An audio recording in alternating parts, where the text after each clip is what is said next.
Ilustríssimo Senhor Luiz Barbalho Simonetti, eu quero parabenizá-lo pela brilhante gestão, dinâmica gestão que ele está empreendendo neste instituto. Eu sou sócio desde 1988. Na realidade, a gente sente o dinamismo desta nova administração, o novo rumo que o Asmuz está dando ao nosso velho instituto. Sinara Maciel e Pedro Simões, organizadores deste evento. Jornalista Gustavo Sobral, que acaba de fazer esta brilhante palestra. Meu amigo intelectual, escritor Honório de Medeiros, inconterrâneo. Maria Simões, também uma das organizadoras deste primeiro encontro de cultura e turismo do Rio Grande do Norte. Então, minhas senhoras e meus senhores, eu irei falar um pouco sobre cultura nordestina, cultura regional, aquilo que todos nós sabemos. Nós somos do Nordeste e sabemos muito bem o modus vivendi, o dia a dia da nossa região. Nós sabemos que o Nordeste tem duas porções. Uma porção úmida, que é a zona da mata, essa região canavieira, correspondente à Mata Atlântica, e temos o sertão, o semiárido, o polígono das secas. É sobre esta cultura sertaneja, esta cultura da região sujeitas às secas, que eu vou tecer algum comentário. Este sertão nordestino, ele foi povoado tardiamente, há pouco mais de 300 anos. O Brasil foi descoberto no litoral. Logo no início, após o descobrimento, se começou a explorar o litoral úmido, o litoral canavieiro, a região da zona da mata, com a cultura da cana-de-açúcar. Em 1532, nós já tínhamos engenho na região de Olinda. Em 1532, chegaram os primeiros escravos da África para trabalhar nesta região canavieira. Mas o Brasil passou mais ou menos 200 anos sem penetrar no sertão, sem penetrar no interior. E dizia-se naquela época que o brasileiro era como um caranguejo, vivia a percorrer o litoral. Mas a coroa portuguesa resolveu incentivar os portugueses que lá viviam a vir para o Nordeste, povoar de branco a região sertaneja, que era totalmente despovoada do homem branco. Aqui viviam apenas os índios. E começou a fazer aquela propaganda natural de tentar incentivar os portugueses que lá viviam a vir para o Nordeste. E naquela época, coincidentemente, estava havendo um fenômeno interessante. Os judeus novos, os cristãos novos, tinham sido expulsos da Espanha e tinham se concentrado na cidade de Porto. E estava sofrendo a perseguição religiosa. A Santa Inquisição estava de uma maneira inclemente. perseguindo os judeus.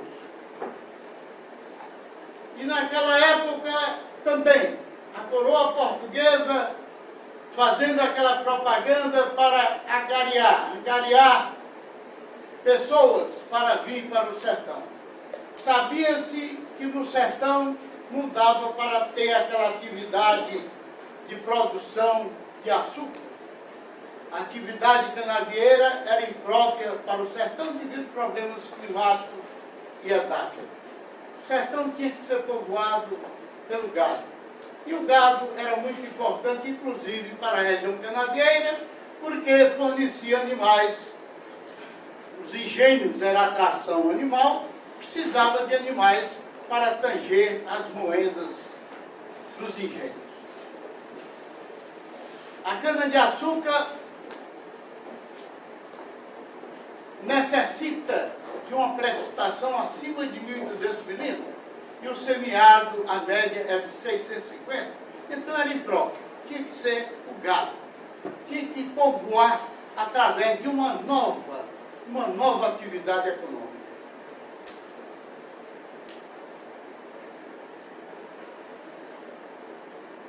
Então, houve um fenômeno interessante.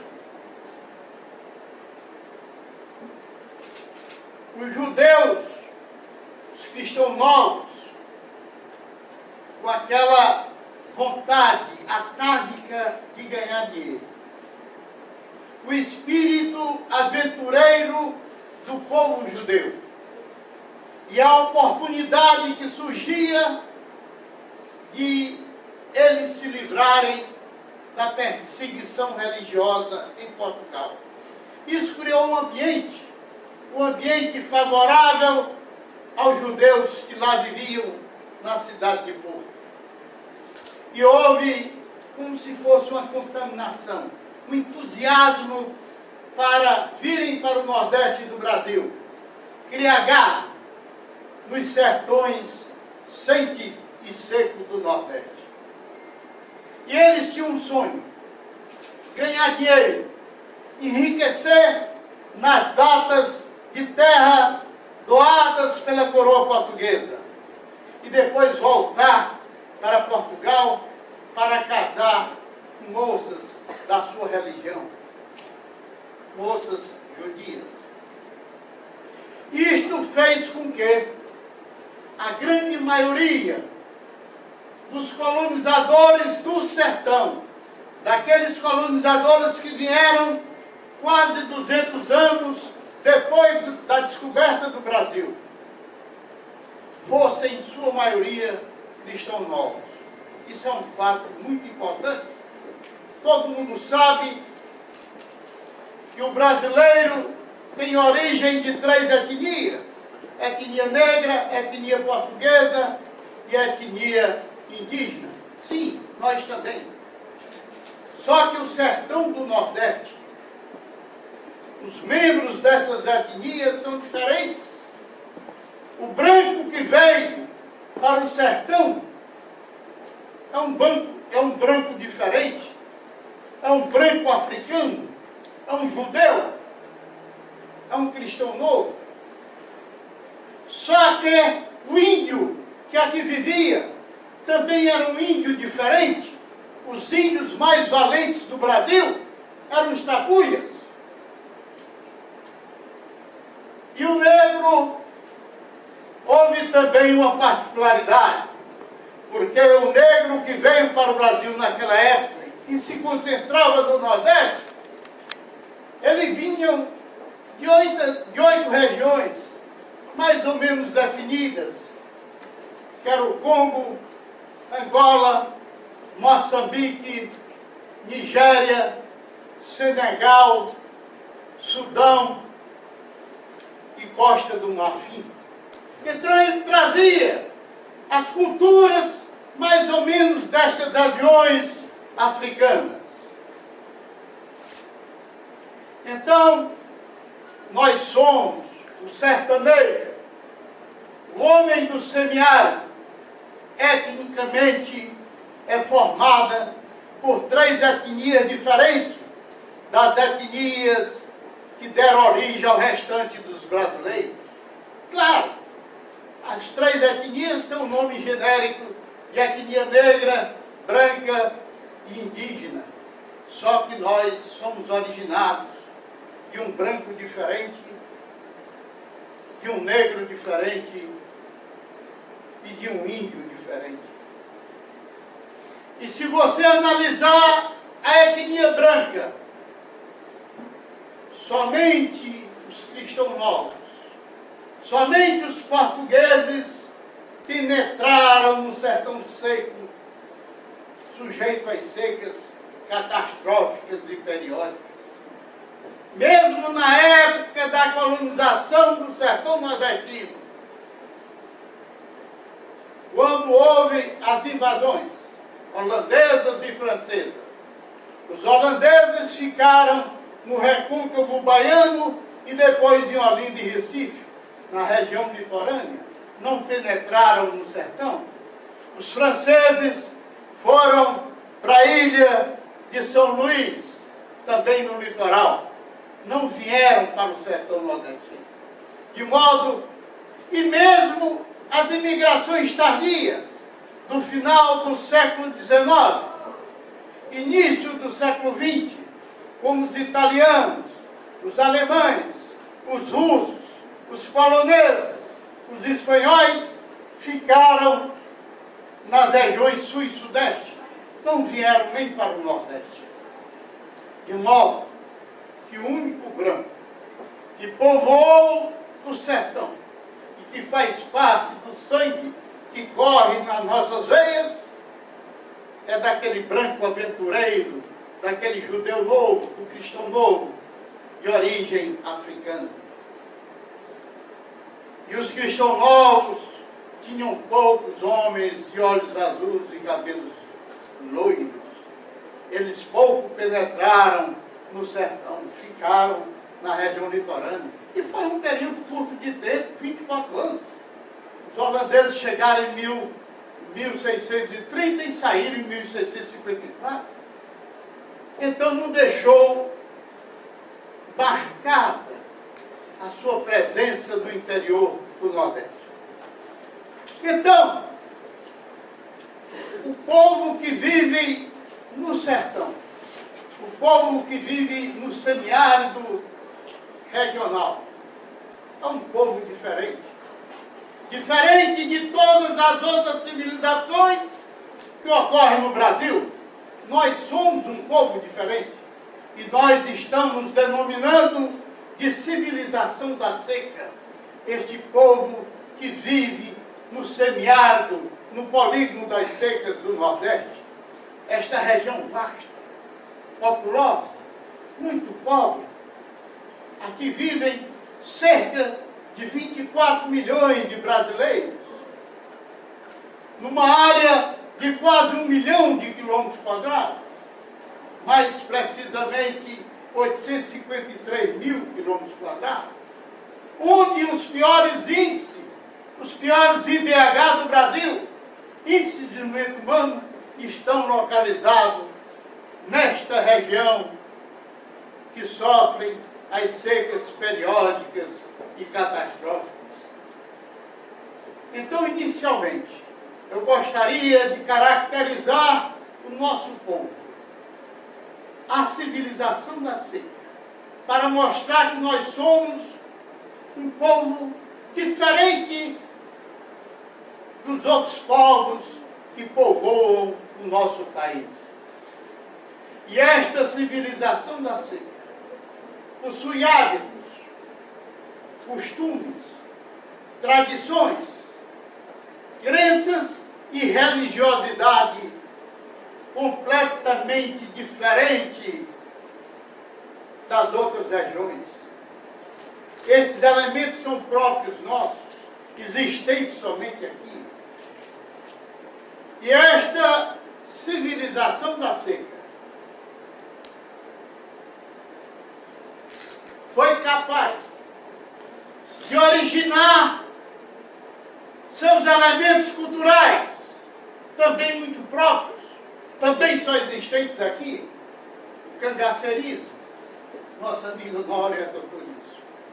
O cangacerismo é um elemento cultural nosso somente existente no sertão nordestino, na civilização da seca. A nossa culinária, uma culinária que surgiu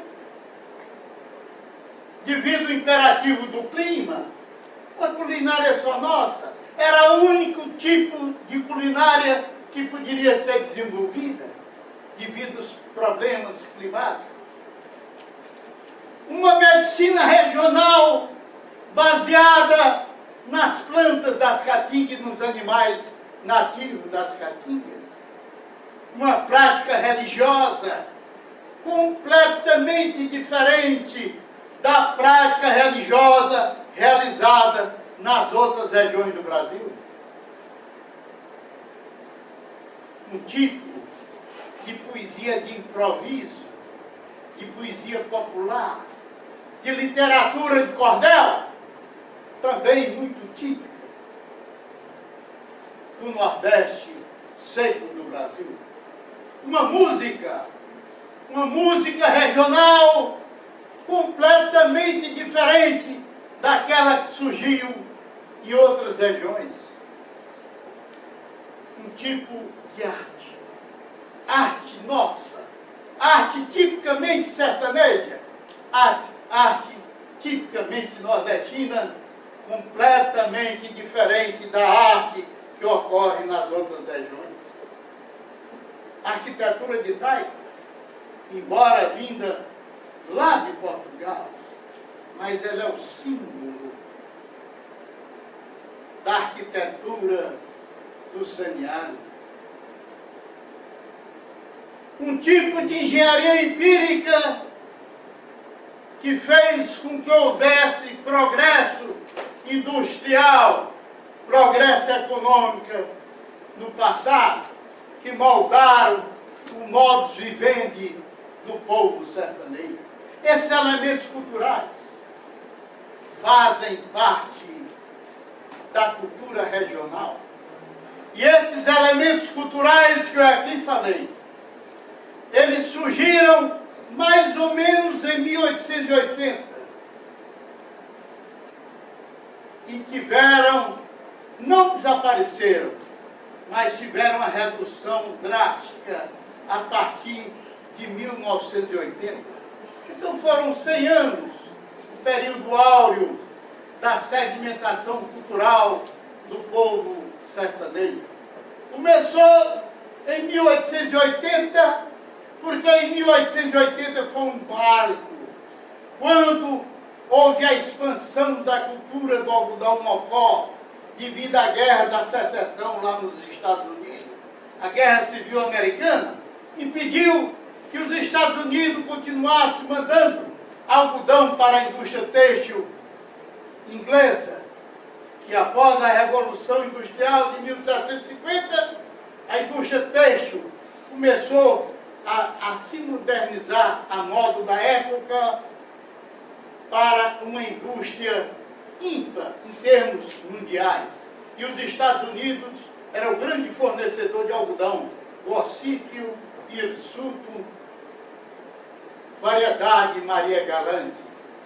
E naquela época, na Guerra da Secessão, de 1861 a 1865, os Estados Unidos deixaram de exportar, de fornecer o algodão necessário para a indústria têxtil inglesa. E os ingleses vieram ao Nordeste, sabendo que aqui tinha um algodão diferente, o algodão mocó, o algodão siridó, típico, nativo do siridó norte-rio-grandense e paraibano. E aí começou a expansão do algodão mocó. Isto naquela época de 1861 a 1865. Mas a exportação, ela explodiu a partir de 1880. Então a expansão da cultura do algodão mocó teve um significado social e econômico muito importante para a civilização da seca. E aí surgiu também outras atividades alternativas, outras atividades econômicas, que foi a utilização da cera de canaúba, que foi o Rio Norte Rio-Grandense. Antônio Marcos de Macedo era norte-rio-grandense, vivia no Ceará, e no início do século XIX ele desenvolveu a metodologia de extração da cera de canaúba e da industrialização, que foi usada até bem pouco tempo. Essa modificação daquela técnica foi agora de 20 a 30 anos atrás. Nós usamos, o Nordeste usou a tecnologia desse norte-rio-grandense, Antônio Marcos de Macedo, do início do século XIX até praticamente há 30 anos atrás. Hoje não, hoje nós usamos produtos químicos para extrair a cera quimicamente, mas a prensagem, que era usada até 30 anos atrás, fazia parte da tecnologia de Antônio Marcos de Macedo, que ele, com a sua inteligência, a sua perspicácia, ele verificou que a cera de canaúba, que era abundante nas margens dos rios intermitentes do Nordeste, possuía uma cera. Era impermeabilizado por uma cera para evitar a perda d'água. As plantas, a natureza, sabiamente, dotou a carnalbeira desta camada fina de cera para evitar a perda d'água. E ele viu que aquela camada de cera poderia ser extraída e beneficiada em benefício do homem, inicialmente para fabricar as velas, porque as velas de iluminação, antes da cera de canaúba, era feita com cera de abelha e com sebo de carneiro e sebo de bovinos. Então, a cera de canaúba, o óleo da oiticica, que os nordestinos rapidamente verificaram que nas margens dos rios intermitentes da região possuía uma oleaginosa arbórea, que dava um óleo secativo que poderia ser utilizado na indústria mundial. E rapidamente, os estados do semiárido, praticamente Piauí, Ceará, Rio Grande do Norte e Paraíba, começaram a utilizar o fruto do oiticica, a esmagar o fruto para tirar o óleo e exportar como óleo secativo para a fabricação de vernizes e outros usos. Verificaram também, depois da descoberta da vulcanização da borracha, que houve simultaneamente nos Estados Unidos e na Inglaterra. Goodyear nos Estados Unidos e Hancock lá na Inglaterra descobriram ao mesmo tempo um processo de vulcanização da borracha, e a borracha estava na Amazônia, e a borracha estava no sertão nordestino. E rapidamente, isso foi em 1842, e em 1845, 3 anos depois, a Amazônia começou a exportar a borracha da Hévia brasiliense, a borracha lá da Amazônia. E nós descobrimos que no Nordeste seco, o Rio Grande do Norte, o Piauí, o Ceará, a Paraíba, tinha uma planta que também produzia um látex semelhante ao látex da Hévia brasiliense. E nós começamos a exportar, juntamente com a Amazônia, em 1845, borracha para os países desenvolvidos, principalmente Inglaterra, França e Estados Unidos. E nós exportamos aqui no estado do Rio Grande do Norte, de 1845 a 1955, 110 anos de economia forte, exportando borracha da maniçoba dos nossos sertões. O homem regional descobriu também que o caruá, uma bromeliácea das caatingas, possui uma fibra que poderia ser aproveitada para fazer cordoaria, tapeçaria e vestimentas do vestuário. E a fibra do caruá passou a entrar na pauta econômica regional. E verificaram também que esses 5 produtos duplicaram os produtos que faziam da economia regional, porque antes de 1880, a economia da região era baseada na criação de bovinos, na fabricação de farinha e goma de mandioca, de rapadura e cachaça. Então, desde o início até 1880, a economia regional era baseada nestas atividades tradicionais da pecuária, produção de goma e farinha de mandioca, rapadura e cachaça.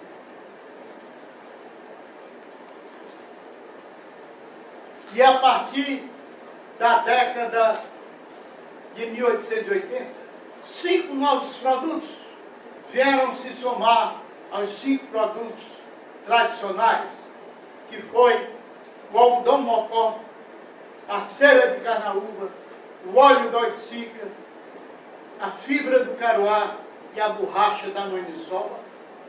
E aí, houve uma coisa interessante. As cidades e as vilas sertanejas prosperaram economicamente. E a população também cresceu.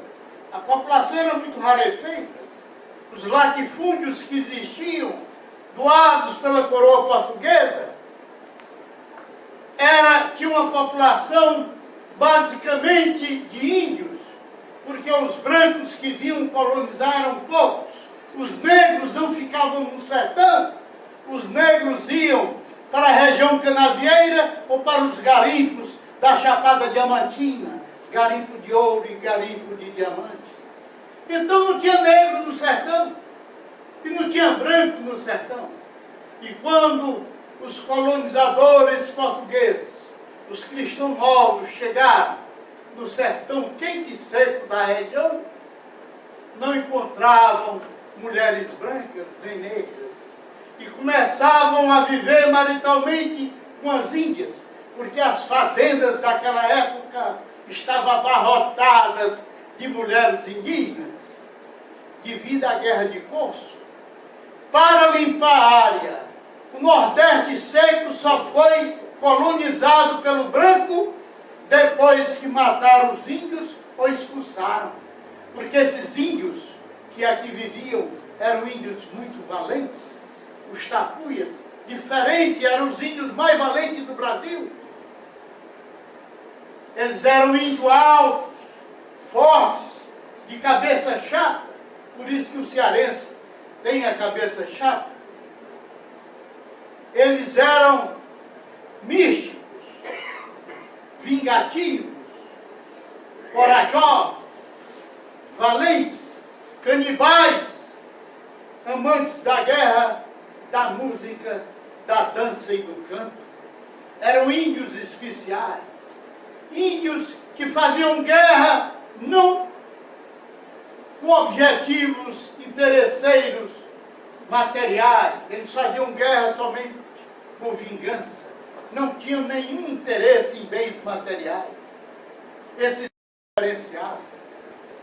E por isso, a sua valentia foi transmitida para os cangaceiros, a sua valentia foi transmitida geneticamente para os jagunços, o seu misticismo para os biados, para os curandeiros.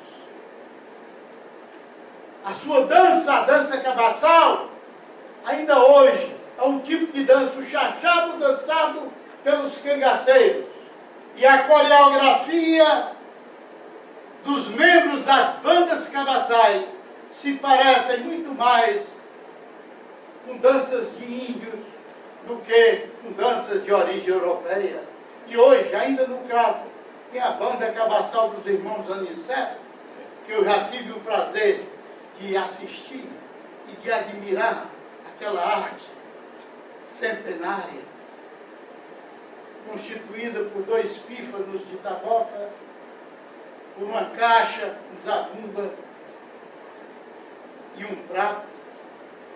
Então, esses índios deixaram também na nossa cultura, porque etnicamente nós somos formados por 3 etnias, como todo brasileiro, como eu já falei, mas só que nós trouxemos não somente a etnia africana, portuguesa, lá de cristãos novos, e a etnia que já vivia na região dos tapuias, nós trouxemos também as suas culturas, e estas culturas se miscigenaram, se misturaram e deram origem a esta cultura tão nova, tão ímpar, tão diferente que é a cultura do povo do Nordeste, do povo do sertão nordestino. Houve a mistura cultural. Por isso que tudo que se diz, o modus vivendi do sertanejo, é diferente do gaúcho, do paulista, do amazonense. É porque nós tivemos a formação cultural, os elementos culturais formados por 3 etnias, sim, iguais ao restante do Brasil, mas com particularidades. O branco que nos deu origem não é o branco que deu origem ao paulista, ao gaúcho. O índio que nos deu origem não é semelhante ao índio amazonense, nem ao índio lá de Santa Catarina. O português que nos deu origem não é o italiano, nem o alemão, nem o russo, nem o polonês das regiões sul e sudeste. Então nós temos que nos conscientizar. Nós temos que ensinar através do ensino histórico, do ensino geográfico da nossa região, que nós somos um povo diferente. E se você pensar no elemento religiosidade, por exemplo, prática religiosa, completamente diferente. Nós temos uma prática religiosa só nossa, baseada no misticismo que herdamos dos tapuias, baseado na coincidência de ter morado numa mesma região e uma mesma época 6 grandes líderes religiosos: Padre Biapina, Beato Antônio Conselheiro, Padre Cícero, Beato José Lourenço, Beato José Senhorinho, lá de Pau de Colher, de Casa Nova, na Bahia. E por último, o Frei Damião. 6 grandes líderes, 3 padres e 3 beatos, que fizeram com que a nossa prática religiosa fosse completamente diferente da religiosidade praticada nas nossas regiões, nas outras regiões. E o pioneiro de tudo isso, meu conterrâneo lá de Sobral, Padre Biapina, um homem fenomenal, um homem que deveria ter sido o primeiro santo brasileiro, tem méritos para isto. Infelizmente, se fazer santo não depende somente de mérito religioso e moral e ético. Padre Biapina é o grande santo do Brasil. Este padre que fez tanto pelo Rio Grande do Norte, pelo Piauí, pelo Ceará, pela Paraíba e por Pernambuco. Um padre que teve uma vida sacrificada. Seu pai foi guerrilheiro, seu pai participou da Confederação do Equador e foi fuzilado no Campo da Pólvora, no Passeio Público em Fortaleza, ao lado do Padre Mororó. Seu irmão morreu na prisão em Fernando Noronha, também devido ter participado da Confederação do Equador em 1824.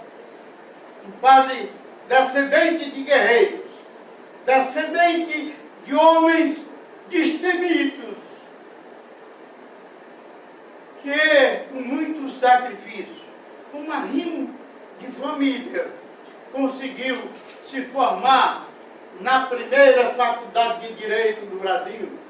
Em 1827, foram criadas 2 faculdades de Direito.